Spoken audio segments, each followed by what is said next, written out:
So we had an eventful day today. Oh, it was very startling. A tree fell on our camper.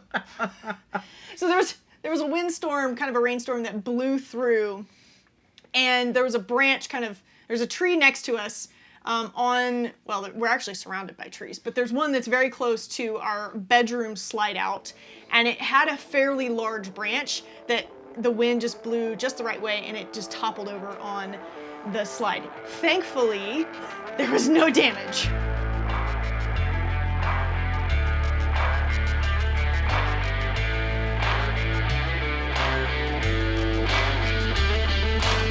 Welcome to the Wandering RV Podcast, your source for our stories, our screw-ups, and our successes living the full-time RV life. I'm your host, Kara, the Wandering RV Babe, and yes, this is my driver, Ryan. Yes, you are. Yes, I am? Yes, you are. Okay. Okay, I'm not really sure how to respond to that. Today, we are going to be dishing on the worst roads in America, at least so far as we've driven on. Yeah, I'm sure there's way worse that we haven't tackled yet, but there's a few doozies that we already have. And we're going to be talking about the wonderful Wandering RV Babe's newest screw-up, or event, as she likes to refer to them. Oh, yes. It was a rookie mistake. And I'm not a rookie, so that'll be fun to talk about. And last, we're going to be breaking down the 333 rule, since everybody wanted to talk about it so much, and discussing why some campgrounds don't let you early check in. And now or we'll charge for it. True. And now I'm wondering whether or not we're going to be able to record with that rain going. I know. Can you hear the rain? You Yes. can hear the rain. Oh, nice. I mean, we could try it. We could see how it goes and see if it's just fun background music for the audience. It's raining. It's pouring. The old man is snoring. Yeah, no. We're not good at this. I don't know, dude. What do you think? What do you want to do? Chat, what do you think? I guess we're just going for it, I think. We're going to go for it, and the rain can be a nice background to what we're talking about today. It's part of it. It's RV life. Sometimes we try to control the circumstances, but it doesn't always work. So cool. Off we go. Record a real quick disclaimer in there for our podcast viewers in case I can't make it sound good. Hey guys, it's raining tonight while we're recording, but we have to get this episode out. So just an FYI, if you're hearing that, that's rain. If you're not hearing that, then I probably cut this disclaimer out. Good go. I love that. Then I probably cut this disclaimer out. All right, so we got a lot of great discussion topics for tonight, but first, where are we at? We are in Utah. You said that with way more of an accent than you needed to. I don't know. I feel like Utah deserves an accent. There's something about Utah. I feel like it deserves an accent. Okay, well that makes sense. So we are near Vernal, Utah, which is kind of on the border of Utah and Colorado on the eastern side of the state. And there is a dinosaur monument state park type thing in this area. We're going to go check it out over the weekend, so that'll be super fun to go see. But I noticed as we were going through town, they're like super into it. There's like little dinosaur statues everywhere. There's one at the bank, there's one at the park, there's one at like all these little boutique shops in downtown Vernal. It's super cute, and they're all super unique and fun. So I'm gonna try to catch as many of them as I can and put it on TikTok as a video, because I feel like you guys would probably want to see it. I know I would want to see it. But yeah, and then we found, because you know us, if you follow us, you know us. Everywhere we go, we find the craft breweries or the craft distilleries in all the little spots in all the little towns. And we found one. We're drinking it out of our red Solo cup because, you know, RV life. Red Solo cup. I fill you up. Let's have a party. Boop. There we go. Yeah, so this is a ginger lemon shandy. Ginger lime. Nope, ginger lemon. I'm going to correct you. Ginger lemon shandy from Vernal Brewing Company. Great food. They actually have craft sodas as well, which is super awesome. We had a couple of them while we were there, and it was very, very tasty. So Love it, and definitely a great stop if you're passing through. Yeah. Go see some dinosaurs and drink some beer. There we go.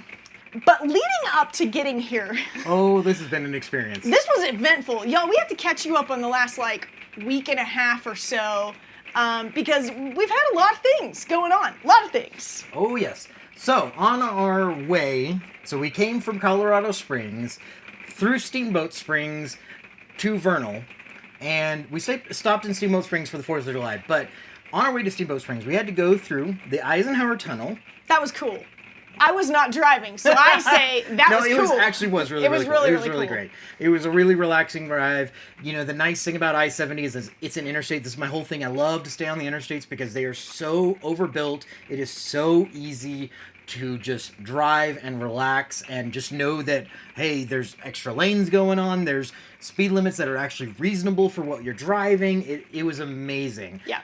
But after I-70, unfortunately, to go up to Steamboat Springs, we turned on to, I think it was 6 or 9 or something like that, which then turns into Colorado State Highway 40.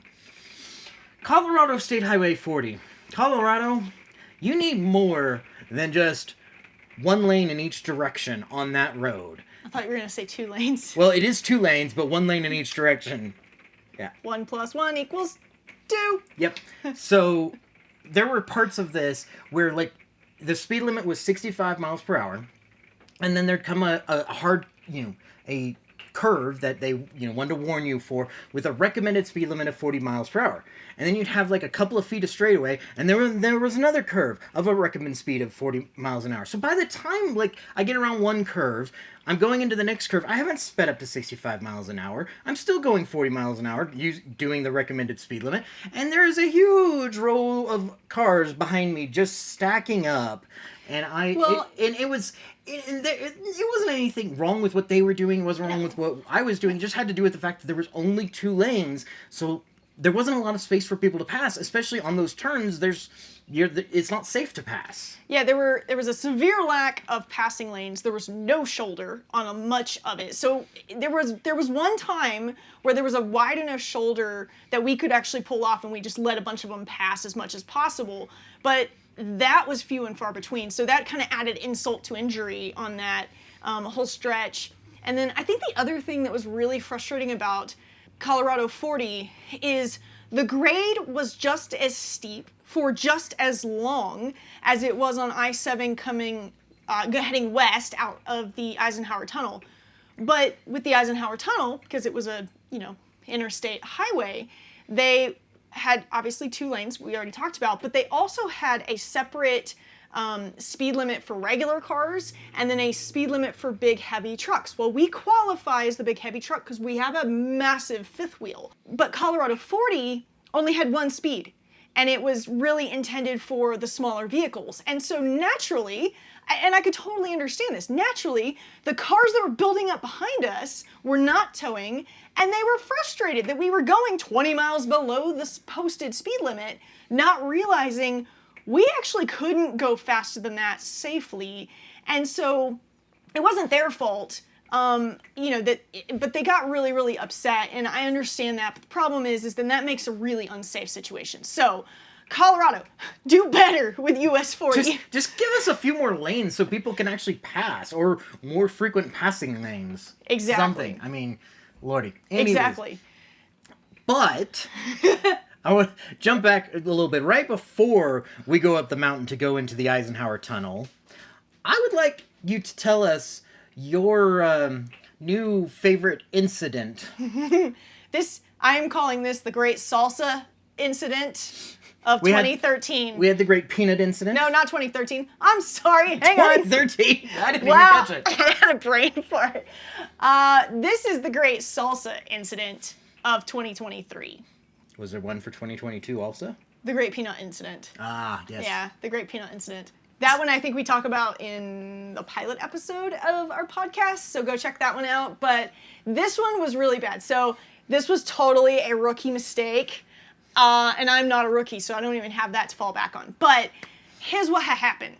I have a checklist that is a great checklist for packing up to head out on travel day. It helps ensure that we have everything strapped down, that nothing's gonna be loose, that, nothing's gonna get broken, all the things.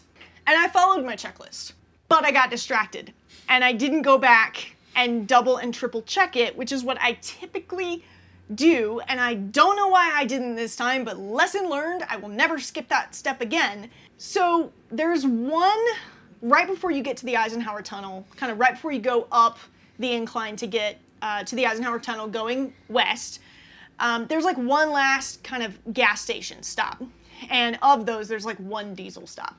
And so we wanted to go ahead and just top off diesel and just make sure we were good to go going into the tunnel and, of course, the grade going down from the tunnel.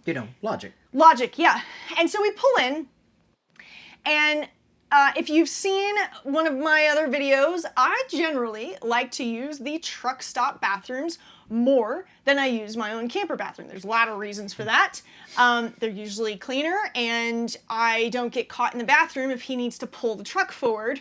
And it just helps us from having to pull the stairs down and have those potentially out with people walking by, not paying attention, things like that. So I went to go use the restroom in the truck stop, and their restrooms were out of order. All of them were out of order. Felt really bad for the lady who was manning the cash register, because I was like, you just have to hold it all day.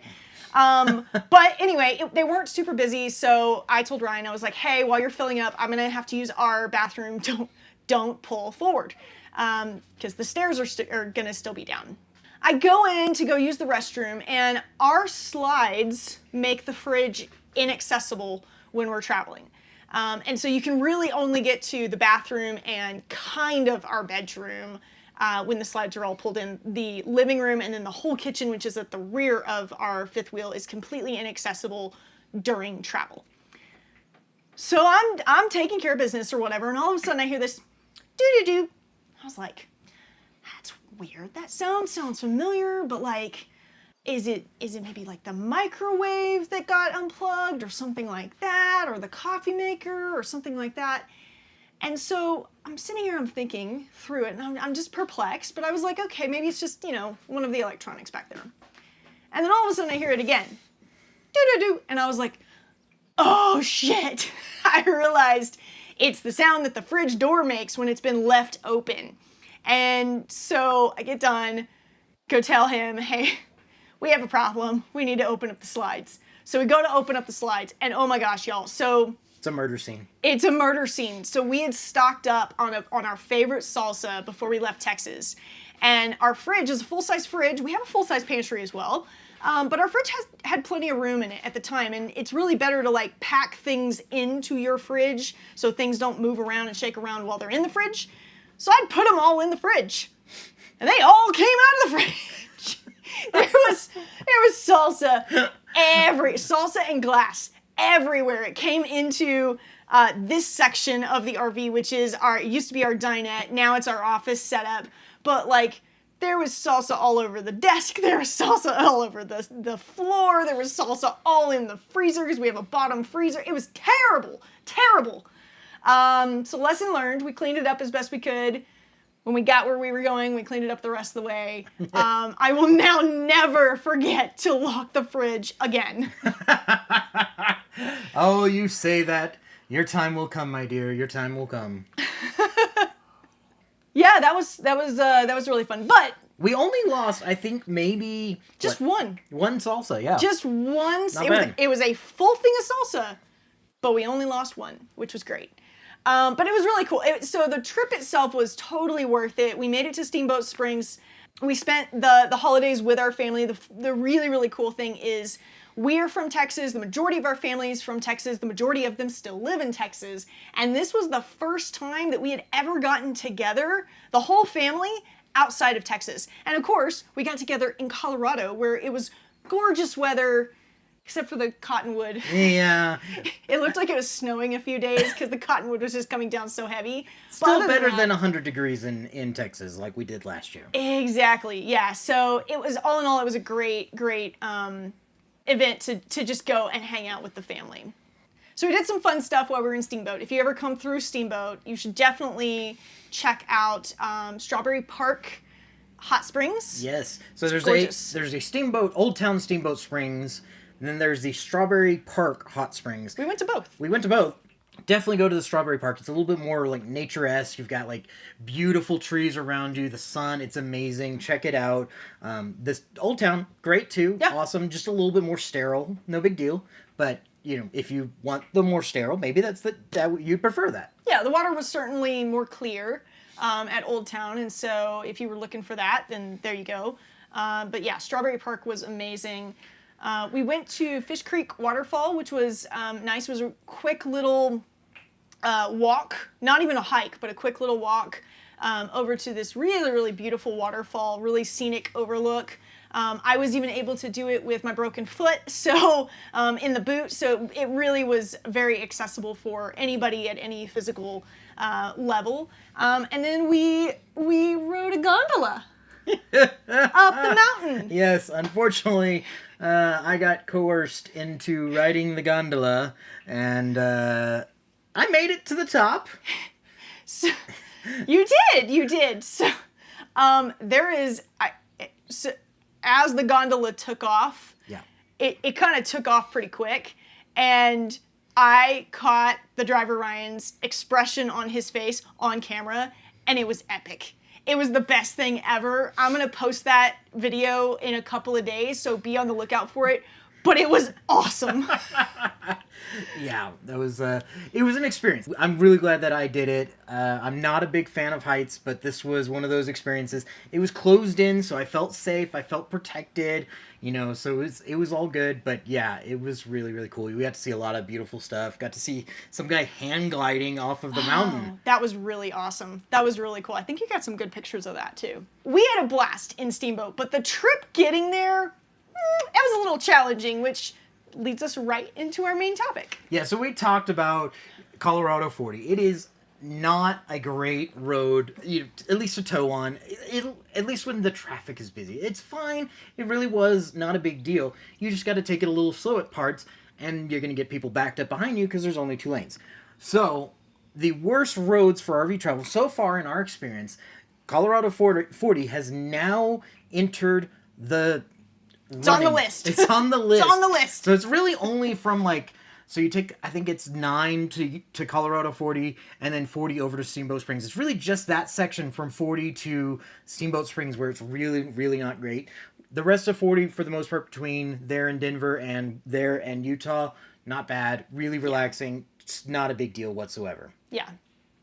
The second one, this one entered the list early on, like within the first month or 2 of us driving. Is this in any particular order, or are we just kind of listing them off? I'm just listing them off. Okay, that's what I was thinking too. I was like, this is not really in any particular order, so don't take it as a ranking. It's just the number 2 one that we're talking about.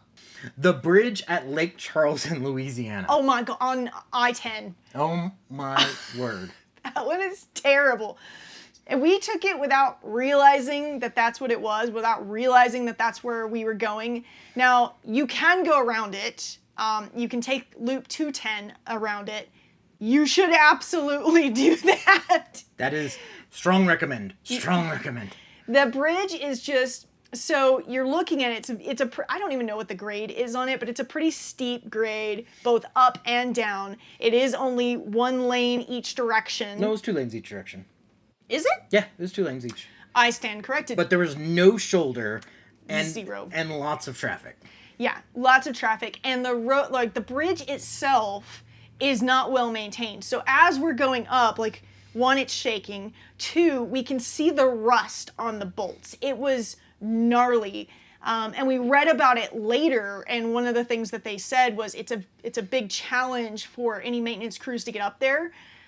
Because there's no shoulder, there's no real walkway or anything like that. They have to shut down traffic, and it's a major interstate. And so that's very, very challenging. But yeah, definitely poor design, yeah. Poor engineering. Yeah, when I was looking it up later, they were saying that the local construction crews will not allow their employees to actually drive company vehicles on that bridge because they don't trust it, because they know how it's built and like how, or at least how it's being maintained. Well, we had somebody last week join us in the chat on TikTok. He's a trucker, and we actually got to talking with him about it, and he told us his company, which is not even based there, but his company will not allow their truckers who travel that route to drive that particular road either. They have to go to 10 around, and rightly so, because it's so unsafe. And there's a lot of people who say that I-10 is one of the worst roads to drive on. Honestly, It's really not. It's really not. Like we've only driven like from Texas East. We haven't driven Texas West yet, but at least from Texas East, we drove all of I-10, and that other than that one bridge, which there is a loop around, you've got I-210. It really was a nice road. Other than that, I think the last worst road that we've been on so far with the RV, and we're talking specifically for RV travel. Yeah. It might be fine in a regular vehicle, but with an RV, it bounces a lot more. There's a lot more considerations, things like that. So, but the, I guess, third one on our list in no particular order was I-20 going through the middle of Shreveport. So going like through downtown Shreveport. it's like a total bounce house. It is the bounce house portion of the roller coaster ride, my friends. It is just constant bouncing up and down the entire time. It actually is a really nice way to make sure everything's strapped down, because if things are not, you're gonna know about it if you take that route. Yeah, that's a great way to test your RV. Drive on I-20 through Shreveport. There you go. There you go. Oh, that's funny. Well, okay, so we're dogging on some ours. These are the worst ones that we've been on so far. The ones that like stand out in our mind. Like, I'm gonna avoid that. I'm gonna avoid the bridge on I-10. You can't really avoid the I-20 through Shreveport sometimes, so like that's not avoidable. Just grit and bear it. But Colorado 40, at least from Eisenhower to Steamboat Springs, probably gonna avoid that one as well. For the most part. Yeah. But so far, I want you to think about this in your mind, deep into your thoughts. That's a lot of work. What would be your favorite road so far? Oh, that's a good question. So, like, kind of best roads so far. Yeah. I have to say, I really enjoy I-95 from, I don't know, really about the middle of Florida all the way up to, like, north of the Carolinas. That's a really pleasant road. There's some portions of that road where there's not a ton of stops, so you do have to be aware of that. You have to make sure that you're full on fuel, but the route itself, especially between like Atlanta and North Carolina, is gorgeous, and it's just kind of a nice like little straightaway.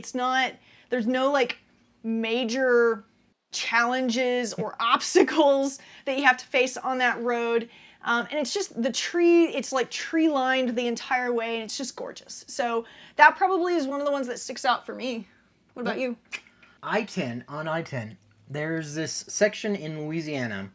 It's the 18-mile bridge in Louisiana that's just going over top of the swamps. Yeah. And there's a lot of things that you have to consider about it. Like, there's not a lot of shoulder. It's pretty tight. There's not a lot you can do if something goes wrong. But I mean, it's just kind of cool to just be coasting on this bridge with this, just like the trees and the swamp right underneath. I don't know. It was really pretty. Yeah, it's a super pleasant drive, I would say. I think that's good. Those are good honorable mentions for best roads. Yeah. At least so far that we can think of. We still haven't driven them all. We haven't driven them all, so I'm sure there's worse roads too, but there you go. There's probably a reason we haven't driven them all. There's a lot that we probably won't drive. Yeah, exactly. But let's move to our pick of the week this week. Got a lot of conversation this week. Yes, It's actually not our rule. Not our rule. Somebody else's, well, not somebody else's, but a rule that other people have come up with is the 333 rule. The 333 rule it's just a rule of thumb. Like, you don't have to take it as gospel. No. But it is actually a fairly common rule of thumb, specifically for RV travelers. Specifically for full-timers. full-timers. Yes. It's a whole different story, and I still think the 3-3 rule is good for any type of RV travel, but for full-timers, we have a little bit more available to us as far as time goes, so we can kind of change things up a little bit. Yes. So the 3-3-3 rule is don't travel more than 3 days in a row. Travel less than 300 miles a day. Sometimes we break that rule, but not by much. And try to arrive by 3 p.m. For us, with the size of our rig, traveling about 300 to 350 miles in one day equates to about 5 or 6 hours on the road. So it's a full day of travel. And when you're towing and you're not a professional trucker, and when you're on the road, especially full time, you want to make sure you're fresh, you're alert, you're not tired, and that you can anticipate and build in a buffer of time for something bad happening, whether it's getting stuck in 2 hours worth of traffic, whether it's a tire that blows out. Both of those things have happened to us this year already. It could be any number of things. Somebody gets mad at you and tries to run you off the road. That's happened to us as well. So it's a good rule of thumb just to help ensure that you have the least stressful travel day possible, because when you RV travel, that day is already pretty stressful. So again, it's a good rule of thumb to have. It also helps to ensure that when you get where you're going, man, you could just crack open a beer, sit in your camping chair, and hang out and chill the rest of the evening. Yep. So that's why we like to refer to that rule. Again, we don't always follow it die hard, and it's not for everybody. If you're like, hey, I don't care, I don't mind pulling in and trying to back in my big-ass camper at night, and you want to drive 14 hours in one day, go for it. But for us, that's a really good rule of thumb. Yeah, it's more about just keeping things sane and relaxed. And because we're full-timers, we do have the opportunity to get to places over the course of weeks or months sometimes. So like this year, we have been traveling from Florida to Canada for the past 6 months. Yeah. And we've got one more month before we get there. Like, that's kind of the thing, is like we have time to sit there and slowly make our way. And I get it. Like, if you're not a full-timer and you want to go to your vacation spot and you're like, I'm going to drive 20 hours and I'm going to get there and I'm going to do it. You do you. Yeah. This, again, we talked about it last week. You do you. You do what is fun for you. For us, we like to know that we've just got time to relax. We can get somewhere, hang out, enjoy ourselves, go out to eat for dinner, not be rushed. Like, it's just one of those things. Relaxation. It's more about just getting somewhere and kind of enjoying yourself and being where you're at seeing what's in the local area, and then, stay there for however long we're staying there, and then we move on. Yeah. And so I'd rather make extra stops and just say, hey, we're going to, relax in Boise, Idaho for a week because... Which is true. Which is true. We're going to stop in Boise for a week just so that way we can continue on our trip towards Canada. Yeah, exactly. But if you have a different rule, we're definitely interested to hear, like, what is your rule of thumb when you do RV camping or when you do any kind of travel? And what's your reason? Because I think part of that is, it depends on how you travel, depends on what you're traveling for, depends on where you're going, and how you like to get around. But we're moving on now to our fan question of the week, which was another one that got lots and lots of comments this week. Actually, just last night, we had a video that kind of blew up around checking into campgrounds early, which is not something I would have normally thought to do. It's not the same as checking into a hotel room.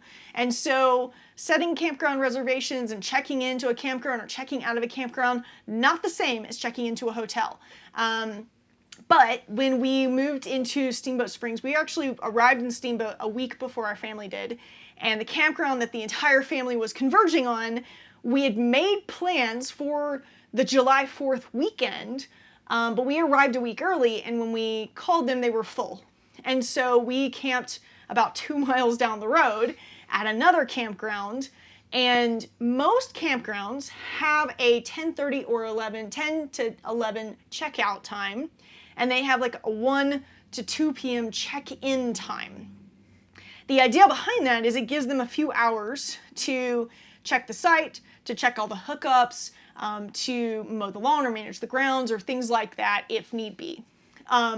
Some campgrounds are way better about that than others. True. There are some that do not do any work to check up on things. I would actually say, from our experience, the majority of them do nothing between the time that somebody checks out and the time that somebody checks in. And to that end, some campgrounds will let you check in early as long as nobody's at your site and they don't feel like that there's any, thing that they need to do maintenance on at your site. Some will let you check in early, but will charge you for it. And some will just flat not let you check in early, regardless of whether your campsite is available or not.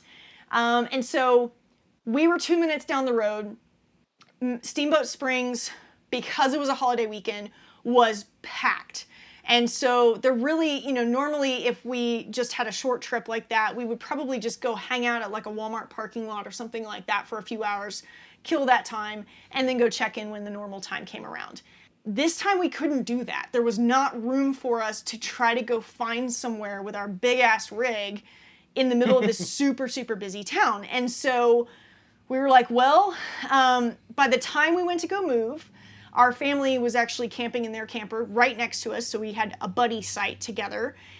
Which is really cool. It's where they kind of face the doors towards each other. Yeah, it was pretty cool. Like most campgrounds are set up where your doors are not facing each other. But this one was set up where it had a buddy site. Doors were facing each other. So our family was able to confirm, yes, previous people already left, maintenance was already here, it's totally empty, you're good to go if they'll let you in. And so because we had no other choice, we went ahead and drove up and just were hoping that us just hanging out right there at the entrance, especially knowing that the campsite was already available, that they would let us in. Yeah. So one of the things, like, it's real funny. Some people were like, did you call first? And it's like, no. No, don't call. No. They're going to just automatically tell you no without even checking. Correct. If you call, they're going to say, no, we don't accept early check-ins. Or they're going to say, we don't accept, like in this case, they were telling me, they're like, well, we don't do early check-ins before noon. And I'm like, I understand that, but they're out of our campsite. Well, I don't know if maintenance has been by. My parents are in the site next door. They watched maintenance walk through. Well, let me go confirm with maintenance. I mean, this was like a good 15, 20-minute conversation. Finally, she confirmed with maintenance. Everything was good. She's like, well, I'm still going to have to charge you the $25. Like, they got it done before. It's not like they had to rush over there and do it, but that's neither here nor there. I'm willing to pay the $25 in this case. I don't like it, but I'm willing to do it just to, like, not have to worry about it. Yeah, it feels a bit like a ripoff to charge us. In this case, it was a good chunk of what it would have cost to do an overnight stay just for arriving a couple hours ahead of time. This was a little bit of a different kind of campground. It's not a campground we typically go to. It was very much a resort style campground. And sometimes they have specific rules like that. And so in this case, it was well worth the $25 to go ahead and just get in, have a secure spot to check in early and be able to get on with our day.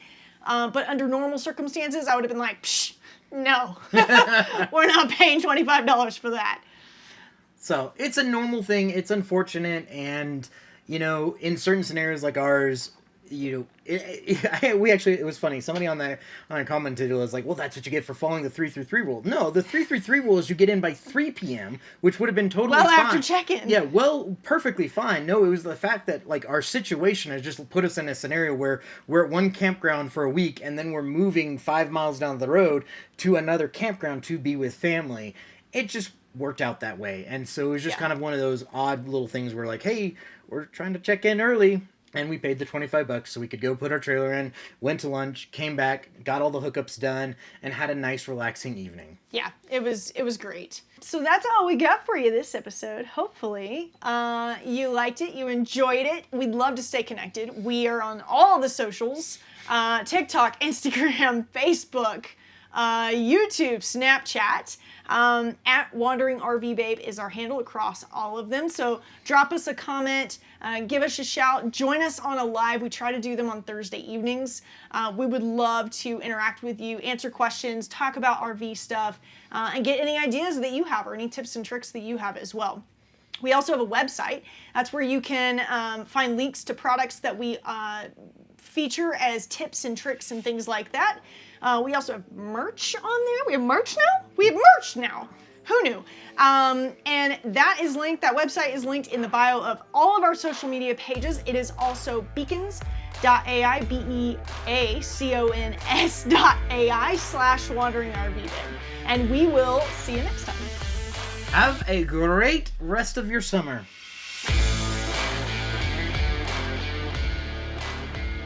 Does anybody remember what the Travel Channel used to be? I used to watch the Travel Channel as a kid. You're a weirdo. I know! Okay, that's our outtake.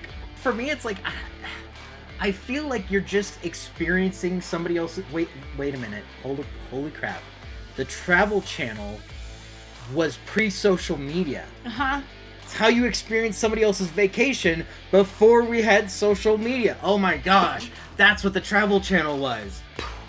Early social media. Early social media, yeah. It's where you got to live vicariously through the lives of what you thought other people lived before social media was a thing. So that's why the Travel Channel doesn't exist anymore. Exactly. There's no need. Perfect. Because the gram has taken over.